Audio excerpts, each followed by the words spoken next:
Hey guys, it's Mitch. How's it going? We're picking up where we left off with the Uncanny X-Men. Kind of. We're skipping a bit ahead from the Acts of Vengeance storyline, which is the last storyline we covered in the pages of Uncanny X-Men. Reason for this basically comes down to this is a period where there is no direct focus in the pages of X-Men. This is sort of the non-team era in which the X-Men themselves aren't really an established group anymore. So instead, Claremont kind of focused on wrapping up a couple of loose ends and starting a couple of new ones. The main plot threads that got wrapped up were those with X-Men who had gone through the Siege Perilous, specifically Colossus and Dazzler. And he basically gave them the treatment he wanted to give to Cyclops, where they got maybe not quite a retirement, but at least a sabbatical from being superheroes. So Colossus and Dazzler are now tucked away in some different corners of the world with no memory of having been X-Men. There was also some stuff with Forge, so, nothing that mattered there. And the building of a couple subplots with the Shadow King starting to take over, particularly taking over the X-related people on Muir Island. And there was also a bit with the Genosians starting to come back. And that's in preparation of the Extinction Agenda. So what we're going to do today is we're going to jump back on with Uncanny X-Men number 266, which is the first appearance of Gambit. Sort of the last big Claremont character to be introduced. So we can start with the cover here. The cover of this issue and the issue previous are done by Andy Kubert. I'm not a huge Andy Kubert fan or anything, but this is fine, really, as far as, what he can do. And this is fairly early in Andy Kubert's career, too. So, you got to cut him a bit of slack, at least around this time. It's a good pose for Gambit here. Storm's a little bit messy, but it's all right. Maybe the craziest aspect of this is Gambit's outfit, where he gets the tiger stripes up and down the legs and gets to wear a thong. Which at first I thought was maybe Andy Kubert misinterpreting what Gambit's look was, but no, this was one of Jim Lee's first designs for Gambit. So I guess we got a little lucky that he decided to move off of that.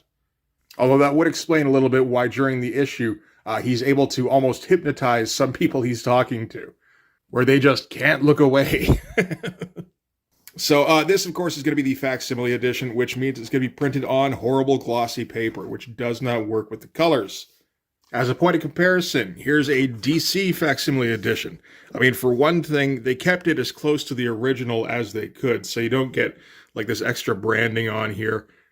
You don't get the weird different barcode. And then the paper itself, it's not newsprint exactly. It's still kind of high quality paper, but it doesn't have that gloss to it, so it works much better with a flat color system. So, anyway, what we've got going on here, I guess really we should touch back on the issue previous. So that is Uncanny 265. We don't need to spend too much time on this, largely because the art around this time gets a little rough. We're past the days of Mark Silvestri being the regular artist of Uncanny X-Men. That ended with issue 260.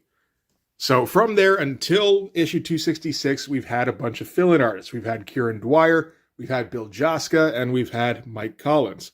Issue 265 was Bill Joska, who I, kind of dig to an extent.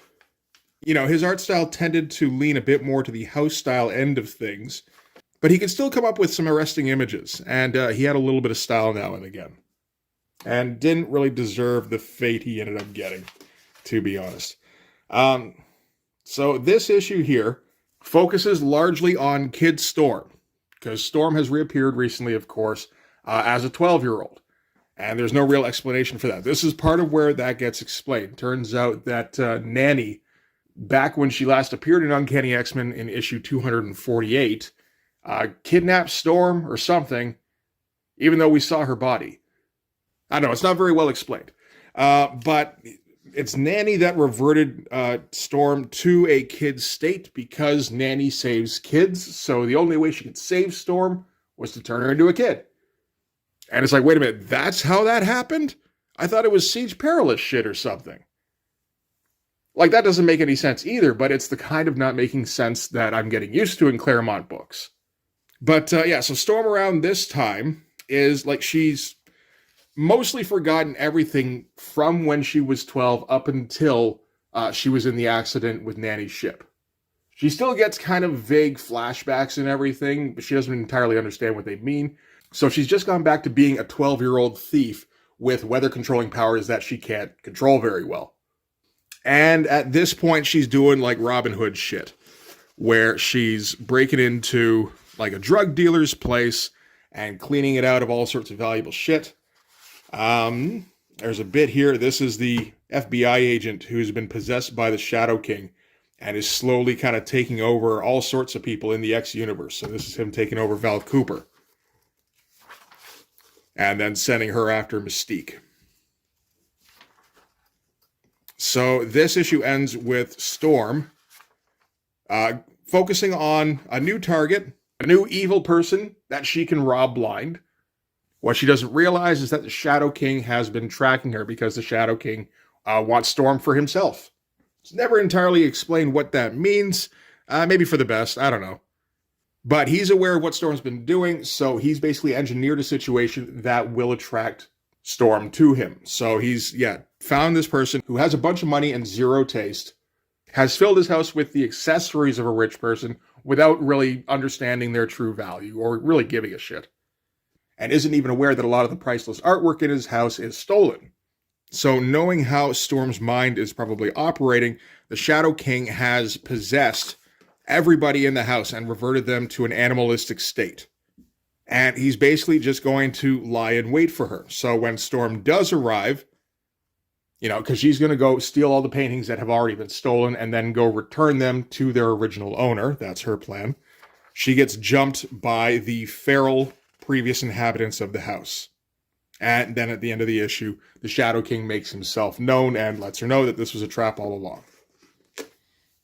Oh, there's also a fun bit at the beginning there I didn't really mention. That seems to be kind of unrelated to anything, where some alien race is being challenged by the Shi'ar Empire, and they decide to settle things by sending their champion to fight the Shi'ar's champion. And this is a group of like incredibly adept space warriors. So they figure whoever the Shi'ar send, it won't matter. They'll be completely outmatched by the, what are they called? The Pindir, something like that. Only the Shi'ar's champion is apparently a master telepath who strips the Pindir champion's defenses down to nothing in a matter of seconds. And that's kind of the end of that sequence. So by the time you get to the end of the issue, you've kind of forgotten about that. But that is planting some seeds for about 10 issues down the road, issue 275, really. So some nice foreshadowing there. So getting back to this here. That was a whole bunch of jumping around.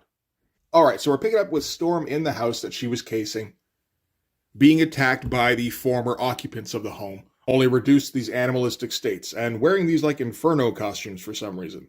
Wait, those aren't Inferno costumes, are they? Those are the Phoenix costume. Sorry, I just caught on to that. And yeah, we get here where the Shadow King says he's christened them his hounds, which is what Phoenix was in the alternate future before she traveled back. Okay, yeah, I got it now.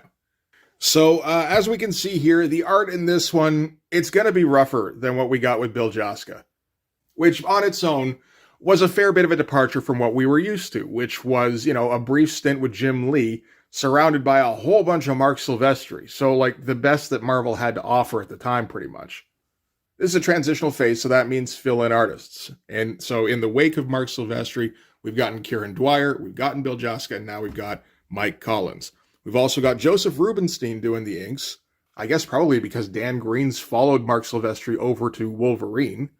We've got Tom Orzechowski doing some of the letters, along with Brosseau, I don't remember his first name, and Brad Venkata doing colors. So like fill-ins at like every position just about, except for writing.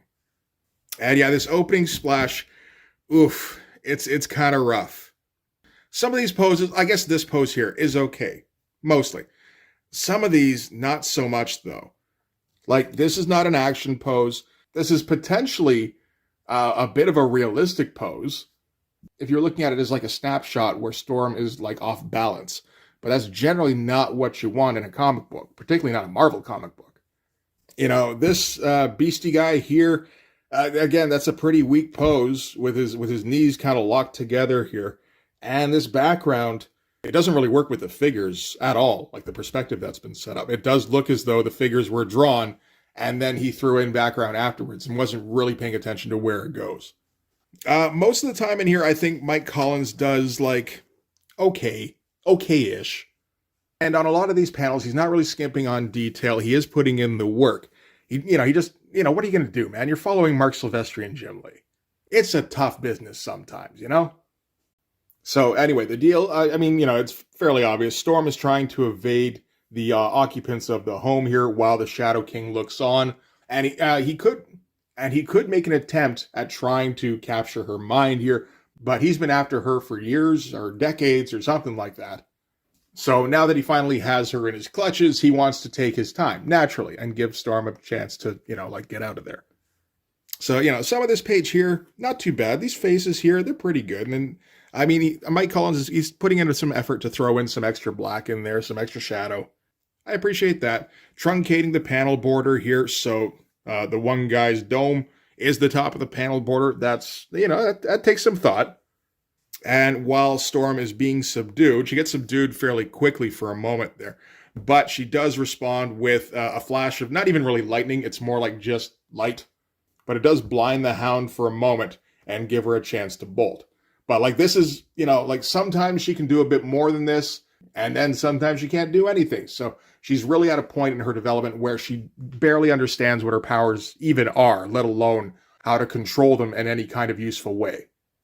She goes running into a giant bathroom here, and it kind of degenerates into slapstick almost, where she grabs a wet towel and slaps one of the Hounds across the face with it, and then throws the towel across the face of the next Hound, kind of blinding him. It's not even 100% clear because, we got a little bit of difficulty with how we're drawing our poses here. And, again, some of these poses, these are pretty weak poses. Again, you think about what somebody like Silvestri or Lee would do with Storm leaping out of the way of a diving feral person.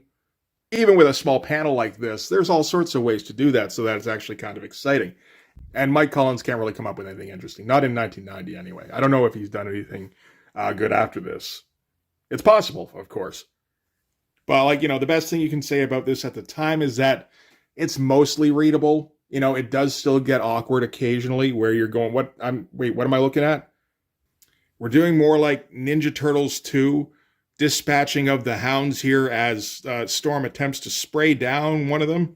And I guess Claremont thought that was a little bit ridiculous. So he's got her going I can add a gust of wind to this and make it actually something resembling an attack. And then she gets jumped by the last one here just as the Shadow King is making his way to the bathroom. And I guess she judo flips him or something into the Shadow King and manages to kind of awkwardly leap over the both of them. So we're going to get some action in this. It's not particularly fun action, though. You think about what this probably should have been, which is, creepy, right? Where it's all super moody. We get a lot of shots kind of like this with the heavy shadow, but with more shadow throughout the house as well. Why not? It's mostly an abandoned house. You got all these feral things with spikes all over them. And Storm is a child getting chased through, and that could be made to be kind of scary if you were an artist who was so inclined to draw that. But, unfortunately not. Storm starts to make her getaway here, and then the Shadow King decides he's had enough of fun and games, It's okay, you kind of got away from me a couple of times here. I really, fool me once, shame on me, won't get fooled again, etc. So he reaches out and grabs Storm's mind, and she kind of changes into a 90-year-old woman, so, her age is fluctuating wildly in this one. But she is able to summon up some lightning and blast him, which is... I didn't realize that was quite how her power worked. I thought she had to be controlled lightning, not manifested lightning. Whatever. Claremont's writing this shit. He'd know better than me. And she ends up tumbling off a balcony here. This is a pretty good panel, right? You did a big old vertical panel, threw in all sorts of detail with all sorts of plants. But the architecture of the building around her, that all looks pretty good. You got the pool underneath her here. Doesn't look too bad. So, Storm tumbles into the pool here, and by the time she's able to pull herself out, she's exhausted and kind of torn up from her scrap with the Hounds. So then somebody comes walking up, and it's oh shit, I don't know that I'm in shape to kind of deal with that right now. But we're going to cut at that point. We're going to cut back to the Shadow King. So he got zapped pretty heavily by that lightning, but he's able to regenerate himself. Again, something I wasn't aware that the Shadow King could do, but I guess he can. Shadow King's one of those guys I don't know a whole lot about. I've seen the later issues where he showed up, like the ending of this storyline in issue 278 through 280, I think. So by that point, you don't get a whole lot of information about the Shadow King. It's more just, oh, he's a super evil threat and we got to take him down. But yeah, this is anyway just him patching himself up, and he's going to send his hounds out to go looking for Aurora again. And, again, I can see how this could be done in an interesting way if we're doing it kind of creepy, if we're really focusing down on going heavy on the shadows on the Shadow King. Why not? Making the room darker around him, really kind of obscuring the hounds and making them look even more bestial. It might not necessarily be as clear what's going on. There is at least a readability to this, like I said. But, it would have looked a whole lot more interesting. Oh, yeah, we do have to focus on Nanny and Orphan Maker, don't we? I mean, they're involved in this. Claremont thought it was a good idea to get them involved, so it must be so. And the whole deal here is that Nanny has also been trying to track down Storm, and she's using Orphan Maker, who's, like a big kid in a battle suit, essentially. She's using him to alert her when Storm is vulnerable. And he's been ignoring that because Nanny had promised that Storm would be like a sister to Orphan Maker. And Orphan Maker's like, I don't want a sister. Sisters are stupid. So now Nanny realizes that Storm isn't there by herself. She's also with the Shadow King. And Nanny doesn't want anything to do with the fucking Shadow King. So they kind of missed their window. Oh, look, it's our first appearance of Gambit. Isn't that iconic? I believe so. So Gambit, of course, was created by Chris Claremont and Jim Lee. Chris Claremont had Jim Lee design the character because I assume at this time it had kind of been solidified that Jim Lee was going to be the regular artist on Uncanny going forward. So, he's going to be the one drawing this character. He might as well be the one who designs it. So naturally, the character has to have kind of a weirdly dumb Jim Lee design. He's got to have a trench coat because half of all Jim Lee designed characters have to have trench coats. He's got to have his half a head sock. Jim Lee loves that thing, the cowl, whatever it's supposed to be. He got rid of the tiger stripes at least, so we don't have to worry about that. Instead we get this, really half-hearted pattern up the side of the legs here. The boots are all right. I don't got a problem with the boots. The chest plate thing, whatever this is with all the scribbles across it, get the fuck out of here, Jim. Come on. You couldn't come up with something better? I wonder if anybody's ever attempted to explain what the scribble pattern on Gambit's chest is supposed to be. Because the answer is it's supposed to take up space, and that's it. I know Gambit's a fan favorite, time-honored character, all of that shit. So, you can't talk shit about his original design, except that the original design has so many dumb elements to it. It is kind of par for the course for Jim Lee, who, as I said, cannot design costumes. You look at the characters Jim Lee designed in the first half of the 90s, it's not a good list. I mean, you start with Psylocke and Jubilee. He didn't even design new costumes. He ripped off old designs, with putting Psylocke in Elektra's outfit and putting Jubilee in Carrie Kelly's outfit from Dark Knight Returns. There's Gambit, of course. There's the Jim Lee X-Men from 1991, where he redesigned Cyclops and Jean Grey in the worst outfits either of them has ever worn. He also redesigned Rogue, of course, by giving her half a leather jacket. And a headband. Let's not forget the headband. He gave Sabretooth his worst costume design, which I think is still in rotation for some reason. None of which has to do with Gambit, really. Other than, when I see an opportunity to take a run at Jim Lee's sense of costume design, I gotta go for it. And honestly, it kind of beats talking about this art, because this is just a little bit demoralizing. Our first shot of Gambit, it's a very static shot of him standing, having a smoke, and just looking over the artwork he's going to steal. So that's the deal, is that he showed up here at the same mansion, ready to steal the art that Storm was going to steal, and happened to find Storm in the pool. So, pulled her out. While he's wrapped up with the art, Storm tries to slip out, and that's when the hounds catch up to them. So we get to see Gambit's power for the first time, where he charges, throwing blades in this case, from his eyes specifically. It's a little weird where they haven't figured out what the look for Gambit's powers are just yet. And, it's tough. This isn't the worst shot here where the eyes flash, but the charging of, I guess, his arm and then pulling back the hand, that's not a good pose. And throwing it, even worse pose. This is okay at least with the explosion going off and the bodies getting sent flying. That's not too bad. So Gambit catches Storm as she flies from the explosion. And of course, he's got to make a choice. Am I going to keep the art or am I going to keep the child who I seem to have found? I guess I'll hang on to the child. So he's a thief with a heart of gold. And while he's trying to make his escape, they get caught up with more of the hounds and another woman that the Shadow King has enthralled. Bonk! So she's saying, like, this has all been very entertaining, but we're keeping that kid. And Gambit's like, you know what? You're right. My bad. Here, take the kid. And he starts, like, working his Gambit charm. Which seems like it was maybe supposed to be more of a power at the beginning here, where he's, like, almost hypnotizing people. Like I said, you know, like Repants. It's kind of a callback to early days of Jubilee, where Claremont really hyped up her agility. Like, that was going to be one of her main abilities. And that kind of got lost by the wayside. So while he's trying to work his wiles on the women's, the Shadow King takes a hold of his brain. And Storm threatens him with another lightning bolt, you know, points her fingers at him like a gun. And he's like, oh shit, not another lightning bolt. Only she can't actually, like, get it to do anything at the moment. So Shadow King's going to focus on her now and, you know, use this opportunity to take control of her mind, because that's been his objective this whole time. It does mean he loses track of Gambit, so he gets to charge something nearby. He just kind of picks up a bowl and hucks it, which, again, explodes. Again, bad pose. You know, it's a bit of a shame. You know, like, it just doesn't have a sense for, like, fluid motion. I don't want to rag on the guy or anything. Like I said, you know, like, he's just kind of a working stiff fill-in artist. And for all I know, he's gotten a whole lot better in the intervening years. At this time, though, this is pretty rough. So it looks like right now, Gambit has managed to use up most of his thing charging ability.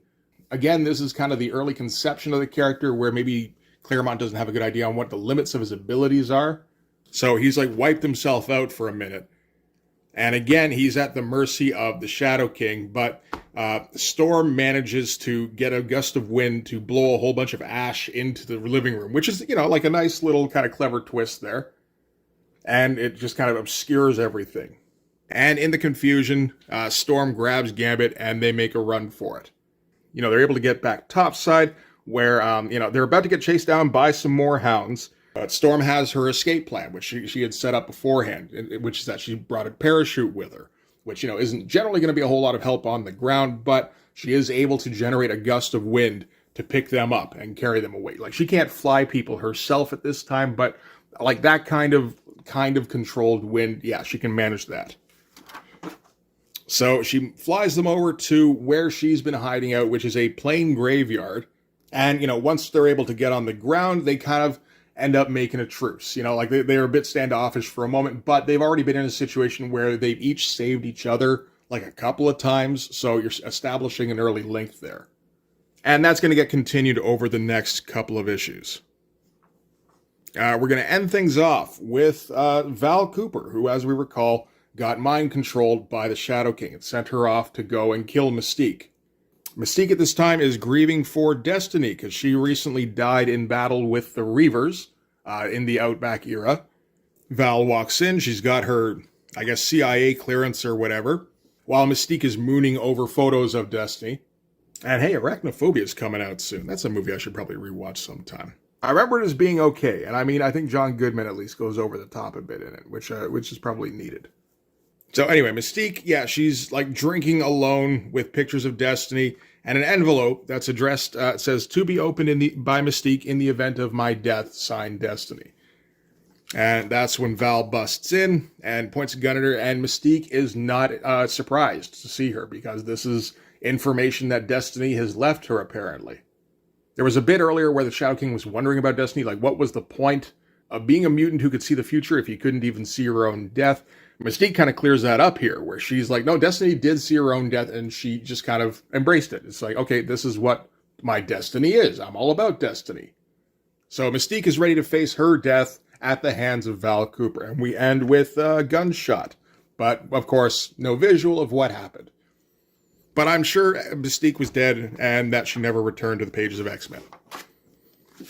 So that is it for Uncanny X-Men number 266. In case you ever wondered what the first appearance of Gambit looked like, well, I mean, it looked pretty rough.